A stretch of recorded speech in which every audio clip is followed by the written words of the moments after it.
Assalamualaikum warahmatullahi wabarakatuh.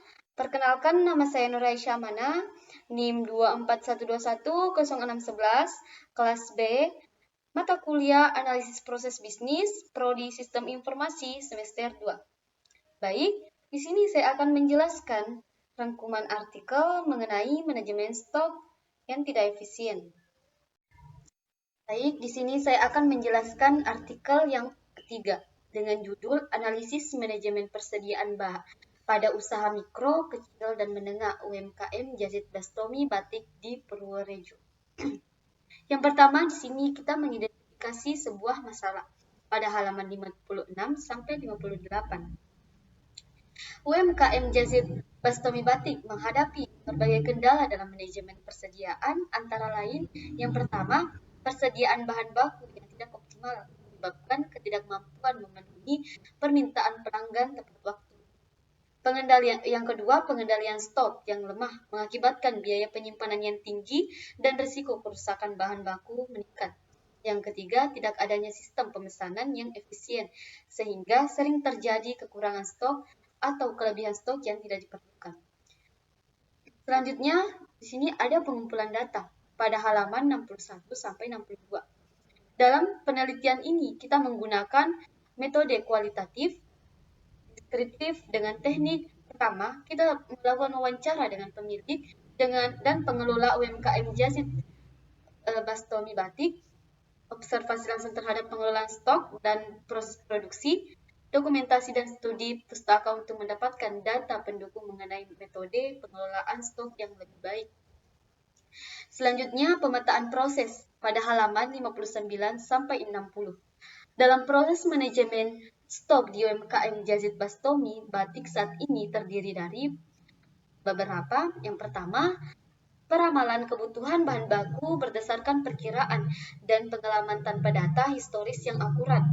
Kedua, pembelian bahan baku dilakukan berdasarkan metode sistematis seperti OQ.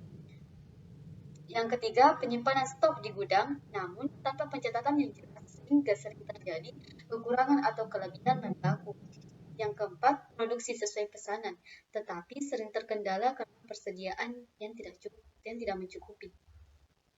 Selanjutnya, kita menemukan di sisi kelemahan atau kita menganalisis sebuah kelemahan yang ada pada artikel ini pada halaman 60 sampai 61.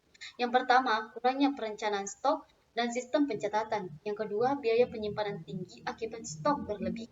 Yang ketiga, tidak ada sistem safety stock dan reorder point atau ROP. Selanjutnya, rekomendasi solusi pada halaman 62 sampai 63. Pertama, menggunakan EOQ untuk menentukan jumlah pemesanan optimal. Yang kedua, menerapkan safety stock untuk mencegah kehabisan stok. Yang ketiga, menggunakan ROP agar pemesanan dilakukan tepat waktu. Yang keempat, membuat sistem pencatatan stok yang lebih sistematis. Yang selanjutnya, mengimplementasi pada halaman 63 sampai 64. Yang pertama, kita menghitung safety stock menggunakan rumus safety stock buka kurung sama dengan buka kurung maksimum usek kurang average usek tutup kurung kali lead time. Hasil perhitungan menunjukkan bahwa persediaan pengaman ideal adalah 14 kain motif. Kedua, menghitung EOQ untuk menentukan jumlah pesanan optimal. Yang ketiga, ROP diterapkan agar pemesanan ulang dilakukan saat stok tersisa 42 unit. Selanjutnya, evaluasi pada halaman 64 sampai 65. Yang pertama, biaya pemesanan dan penyimpanan berkurang. Yang kedua, produksi lebih stabil dan permintaan pelanggan terpenuhi. Yang ketiga, profitabilitas meningkat dengan pengurangan biaya yang tidak perlu. Jadi, yang terakhir di sini ada kesimpulan. Kesimpulan yang bisa ditarik dari artikel ini bahwa dengan penerapan EOQ, ROP dan safety stock, manajemen stok menjadi lebih efisien, mengurangi biaya, dan meningkatkan kelancaran produksi. Terima kasih. Baiklah, itulah tadi materi yang sempat saya sampaikan. Wabillahi taufiq wal hidayah. Wassalamualaikum warahmatullahi wabarakatuh.